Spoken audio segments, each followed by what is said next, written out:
प्रत्येक समाज में एक वंचित समूह जरूर होता है।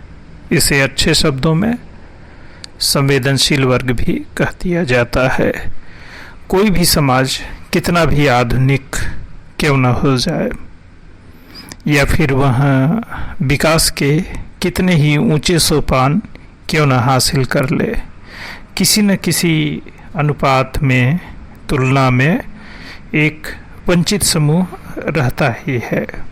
वहाँ आर्थिक आधार पर, सामाजिक आधार पर, लैंगिक आधार पर कुछ न कुछ वंचना उसे जीवन में झेलनी ही पड़ती है। तो इसी को ध्यान में रखते हुए केंद्र सरकार ने एक योजना शुरू की जो प्रोजेक्ट इस्माइल के नाम से जाना जाता है। जो इस्माइल की स्पेलिंग होती है SMILE, मतलब support for marginalised individuals for livelihood and enterprises. तो केंद्रीय सामाजिक न्याय एवं अधिकारिता मंत्री डॉक्टर वीरेंद्र कुमार ने 12 फरवरी 2022 को नई दिल्ली में इस योजना को शुरू किया। तो जिसकी विशेषताएं कुछ इस प्रकार हैं। यह एक केंद्रीय क्षेत्र की योजना है।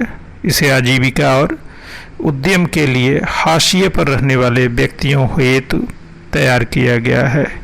यह योजना ट्रांसजेंडर समुदाय और भीख मांगने वाले लोगों का कल्याणकारी उपाय प्रदान करने के लिए तैयार की गई है। इसके तहत उन अधिकारों की पहुंच को मजबूत और विस्तारित करना है जो लक्षित समूह को आवश्यक कानूनी सुरक्षा और सुरक्षित जीवन प्रदान करते हैं।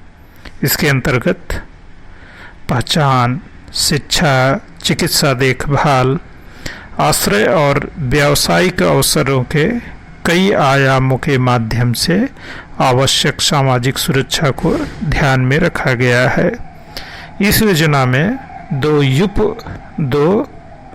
लघु योजनाएं भी शामिल हैं। पहला, ट्रांसजेंडर व्यक्तियों के कल्याण एवं व्यापक पुनर्वास के लिए केंद्रीय क्षेत्र की योजना होगी, और दूसरी योजना जो है भीख मांगने के कार्य में लगे व्यक्तियों के व्यापक पुनर्वास के लिए केंद्रीय क्षेत्र की योजना होगी। अक्सर भीख मांगने के कार्य में लगे व्यक्तियों के पुनर्वास के लिए जो भी काम किए जाते हैं वह पूरी तरह से सफल नहीं हो पाते, क्योंकि ये एक निश्चित जगह पे नहीं मिलते हैं और ये भटकते रहते हैं। ऐसे में उनके सर्वेक्षण और सही आंकड़ों की जानकारी हो नहीं पाती। एक तरह से घुमंतु और किसी भी निश्चित आवास या क्षेत्र में रहने वाले ये लोग नहीं होते हैं।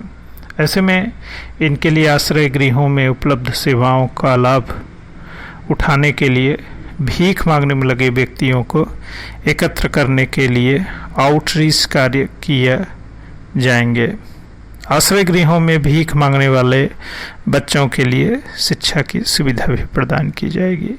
इसी तरह ट्रांसजेंडर व्यक्तियों के कल्याण के लिए कक्षा 9 में पढ़ रहे छात्रों को स्नातकोत्तर तक अपनी शिक्षा पूरी करने के लिए छात्रवृत्ति का प्रावधान किया गया है। PM दक्ष योजना के तहत कौशल विकास और आजीविका का प्रावधान है। लाभार्थियों को प्रधानमंत्री जन आरोग्य योजना के तहत समग्र स्वास्थ्य पैकेज प्रदान करने हेतु चयनित अस्पतालों के माध्यम से लिंग पुष्टिकरण सर्जरी का समर्थन किया जाएगा। आश्रय गृह, गरिमा गृह का प्रावधान किया गया है। मतलब इन्हें गरिमापूर्ण जीवन मिल सके, इसलिए जो आश्रय गृह हैं उनको गरिमा गृह के रूप में संबोधित किया जाएगा, जहां सभी आधारिक सुविधाएं, भोजन, वस्त्र, चिकित्सा सहायता, मनोरंजन सुविधाएं तथा कौशल विकास के अवसर इन्हें प्रदान किए जाएंगे। अपराधों के मामलों की निगरानी तथा समय पर पंजीकरण, जांच और अभियोजन सुनिश्चित करने के लिए प्रत्येक राज्य में ट्रांसजेंडर प्रोटेक्शन सेल की स्थापना की जाएगी।